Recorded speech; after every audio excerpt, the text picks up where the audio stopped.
Hey guys, welcome, Superfly triathletes. My name's David Miner, one of the swim coaches on Superfly, one of the newer swim coaches. Hey, we're going to give some people some time to log on here. So I hope everybody that's on so far has been having a good week and a good Friday and getting ready for a nice weekend. So we'll give some people some time here to get on, and then we'll get started with today's topic, which is about your head position and where it needs to be to swim well. So we will also be covering who won with the answers from last week, getting those answers correct with the question that Adam challenged everybody with at the beginning of the live broadcast, and we'll see. I'll go over those winners. There were 4, so we'll go over those once everybody gets logged on here.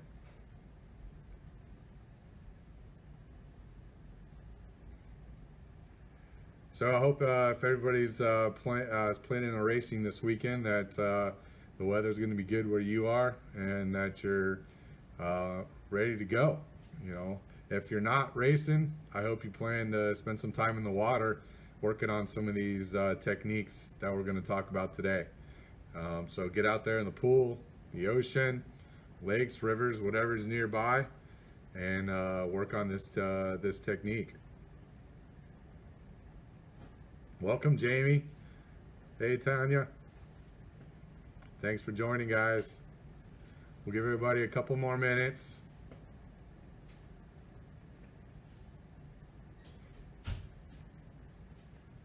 Hope everybody's doing well.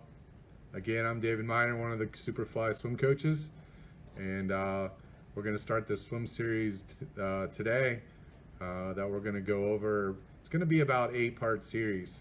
So today is the first topic, like I already mentioned, with respect to our head position. Jamie, looks like you're heading to a race. All right. Good luck. Have fun. All right, we'll give people about 1 more minute. We'll get started.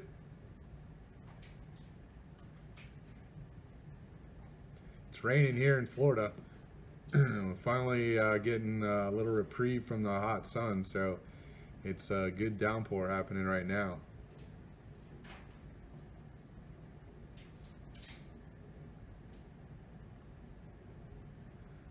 All right, I see people popping on, so that's good. I hope everybody's ready to go for today. All right, we'll go ahead and get started. I'm sure some more will pop on as we get going here. But like I said, today's topic is head position in swimming. We're going to do a series of swimming, which Adam mentioned last week. So today's we're going to get into the first thing, which I always work with an athlete first. Head position is so important. Our head leads the way. It's the thing out front that everything else is behind. So we need to really pay attention to where it is and what it's doing throughout our entire freestyle stroke. We can't just ignore it or let it kind of do its own thing or be in a position that's creating problems for us. So we want to really focus on a good head position when we're swimming. So one of the big things is where your head is in respect to your spine and the rest of your body. You always want your head in line with your spine.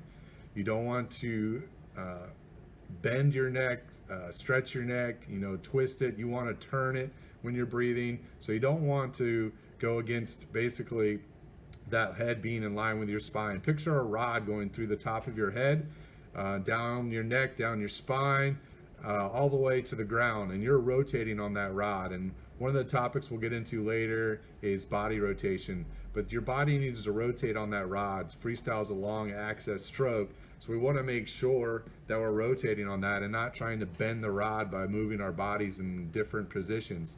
And that means your head. So if you're moving your head really far to the left or really far to the right or really trying to pick it up, you're trying to go against that rod and bend that rod. So we don't want to bend that rod. So head position when you're swimming should be down. Your head, you should be looking straight down at the bottom of the pool or whatever body of water you're swimming in. You do not want to be looking up. In the old days, we looked up at about a 45-degree angle. We want to look down now. So we want to make sure our head position's down. envision your goggle strap, basically being vertical on the side of your head. If I was to look at you from the surface of the water, I would want to see your goggle strap perpendicular to the water, not on some sort of angle. So head down, looking at the bottom of the pool.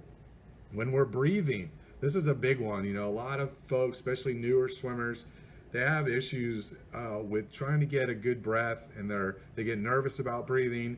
They want to make sure they're getting a good breath, and they end up picking up their head so much. And what happens there is, like I said earlier, it goes against your head being in line with your spine and trying to bend that rod. So you do not want to pick your head up when you breathe. You want to keep it down, looking down. And as you turn your head to breathe, all right, you want to turn it, not pick it up. Okay, so turning that head to breathe keeps it in line with the spine and allows the water to break on the crown of your head. I mentioned you don't want to be looking forward, so you want that water to break on the crown of your head, not up here in your forehead. And that creates a better profile in the water, and it allows you to travel further per stroke without creating a lot of extra frontal drag. So making sure that head, when you're turning to get the breath, that you're actually turning your head and not lifting your head. So one of the big things you can do to accomplish that is to keep the bottom goggle in the water. So if you're turning your head to the right to breathe, keep your bottom goggle in the water. Keep your eyes open. You should be able to see at least somewhat underwater with that bottom eye, whether it's your left eye or your right eye. And that'll tell you pretty significantly and pretty quickly that you're keeping your head down. If you're looking and seeing above the water with both eyes, your head is definitely too high. So bottom goggle in the water at all times. So practice that in your drills. Really keeping that head down, turning that head to get that breath, and keeping that bottom goggle in the water. Very important. The other thing that the head does with respect to your body position in water is your head's very heavy. It weighs, everybody's head's a little different, but it weighs a lot. And when it goes up, something else goes down. And that's typically your hips, your thighs, your legs, your feet. They're going to go down.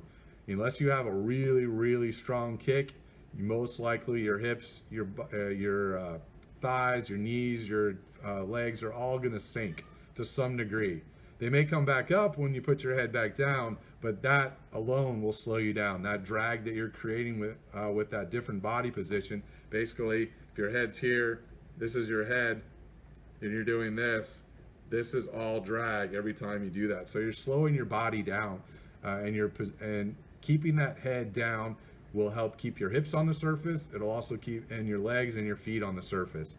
And that profile position is much faster through the water than plowing through the water. So keeping that head down when you breathe and when you're swimming is so important. So again, looking down the bottom of the pool when you're swimming, goggles strapped perpendicular to the surface of the water. When you're breathing, keeping that bottom goggle in the water is so important. And again, rotating your head versus picking your head up to breathe. Tanya said, how about sighting in open water is the way to do that better so you don't throw off your position? There's definitely some techniques for sighting in open water. You're going to have to lift your head. There's no doubt about it when you're sighting in open water. So I have two different ways of sighting. One I call alligator eyes, which means your eyes are just above the surface of the water. Basically, your nose and mouth are still submerged under the water. And the second one is, I don't really have a specific name for it, but it's really getting your head up out of the water. Really, your chin is above the water, so you're getting a much higher view and be able to see out. So your head is going to come up. You're going to break that head in line with the spine to some degree, but that's important for your ability to be able to sight. Triathlons, you're going to have to sight looking for those buoys. So being able to do it quickly and efficiently is the best way. Alligator eyes is a great way to get it, especially in calm water. You can get a good fix on your position without really throwing off your body position or your speed too much. Get a sight on the buoy, face back down the water, looking down, turn the head, get a breath, and keep on moving. Again, in sight often, every 6 to 8 strokes. Don't try to sight for swim for 15, 20, 30 strokes and then decide to sight. And also don't follow the guy in front of you. He may not be sighting at all and may be going completely off course. So swim your race, make sure you're following your instincts and sighting and knowing where you're going.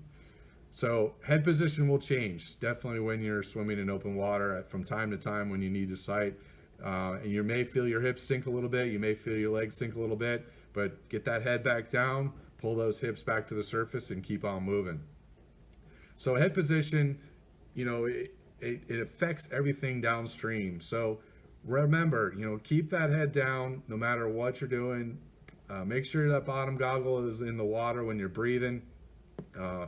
Do not lift it up to breathe. You don't want to be looking up above the water with both eyes. Adam asked, does head position change in the chop? It can to some degree, for sure. You may have to tweak, where you're getting that breath. You may have to pull your chin back towards your shoulder a little bit more to create a little bit more of an eddy around your mouth. If it's choppy, you may have to switch sides. If you're not comfortable breathing both sides, that's something you can work on. And you may have to switch breathing to the left if you breathe to the right, to avoid getting waves and chop in the face, in the mouth, things like that. So it definitely can change to some degree during the choppy conditions, but it's something to get out there and practice, because you don't want to try to figure it out on a race and you've never swam in choppy conditions before. Also, Adam's asking, where should the head be when trying to get out in the waves? Well, getting out in the waves, I think Adam's talking about the start there. If that's correct, you're trying to pound through some waves in the choppy conditions to get out and get to that first buoy. In the beginning, if you're duck diving or something along those lines, keep your head up somewhat. You do not want to have your head leading the way as you're diving under the water. Hopefully your course is nice and clear and there's nothing there, but you don't want to go head first into the bottom. You don't want to go head first into something that's submerged under the water. So keep your head up, looking forward and making your duck dives. As you get out and you start swimming, you tuck that head, a wave comes, tuck that head, let it break over the top of you. Try to even submerge some of your body underneath the wave so that it rolls right over and across your back. If need be, you can even dive underneath the wave. That's really going to be effective in allowing the wave to roll over your back and you keep on throwing and punch out the back side of it. If you ever watch the surfers, they duck dive their whole entire surfboard under the waves as they're paddling out so that they can easily get through that without getting hit in the face and getting knocked back. So keep that head down as you're moving out through the waves, but if you're duck diving in the shallower water, keep it up and don't let yourself dive into the bottom of the water and then to the bottom of whatever might be there. All right, so one thing I mentioned earlier I want to get to before we end this is that 4 people picked the correct answer to our question last weekend. So this topic, head position, is the answer to the question from last week. So Adrian Bauer, Jackie Mesmer, Anastasia Piotrowski, and Ed Zimmerman all guessed correctly. So congratulations, you guys. You did great, and you picked the right answer, and hence today's topic. So you guys, if you want, you can shoot me a video of yourself swimming, just about a 15-20 second video from the surface. Make sure you get one going away from the camera and one coming towards the camera, and then shoot that over to me and we'll take a look at it and give you some feedback on your stroke. So make sure you shoot that to somebody, either me or Adam or somebody at Superfly, and we'll make sure I get it and we'll get you some feedback. Adam had another question here. How many times should I try to sight before I just give up and breaststroke? That's a good question. It depends. If you know that the buoys are really far apart on the course because you looked at the course map, you listened to the course pre-race meeting, then you may, if you sighted 2 or 3 times and you just can't see that buoy, you might want to pop your head up, do some breaststrokes, and really get to see that buoy. Now, if you've sighted once or twice and you haven't seen it yet, it's pretty calm conditions. For me, I'd probably try to sight normally a couple more times and make sure I find it. If I don't, then I may switch to a breaststroke and pop my head up a little bit higher. The other thing you can really do, which is awesome, is if you're swimming in conditions where there's waves, and not necessarily breaking waves, but waves that are coming through, even a boat wake can be helpful. Once you swim on top of that boat wake, that's a great time to sight. So time your sighting on top of that wave. On top of that wave, you're going to be elevated, you're going to be higher, you're not going to be down in the trough, and you're going to be able to see further. So timing your sighting on top of a wave is a really good way of being able to see further and get much more distance. All right, another question here. How much does general confidence and attitude play into results for open water? Well, definitely confidence is important. Attitude as well, but confidence is really important. If you're not confident, you're uncomfortable in the open water, you have a lot of anxiety about swimming in the open water. The critters that live there, you can't see the bottom. The water's dark. There's all sorts of questions. You don't know how deep it is. All those things are important. And getting comfortable in that environment is so important. If you go out and practice in that environment on a regular basis, your confidence is going to go up so much, and you're going to be able to do that race and wherever it is, so much more comfortably. That swim is going to feel so much better the next time you do it. So get out there, get in those environments. Don't just get strapped to the pool. The pool's a good place to get really good workouts in, but you got to get out there in that open water and practice.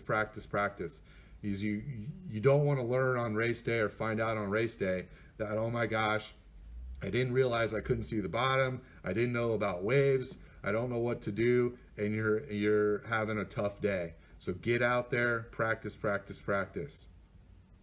All right, so we're about 17 minutes in. So hey, I just wanted to give a shout out to everybody this weekend. Have a great time. Have a good weekend. Make sure your races go well and have a great time racing. Get out in the open water, swim, practice your head position, keeping it down. Make sure you're keeping that bottom goggle in the water when you breathe. And good luck, have fun, and we hope to see you soon next week. Next week's topic is going to be breathing, by the way, so get ready for that. Another very important thing, and it really ties out well in with head position. So you guys have a great weekend. We'll see you guys soon, and we'll talk to you later. Bye-bye.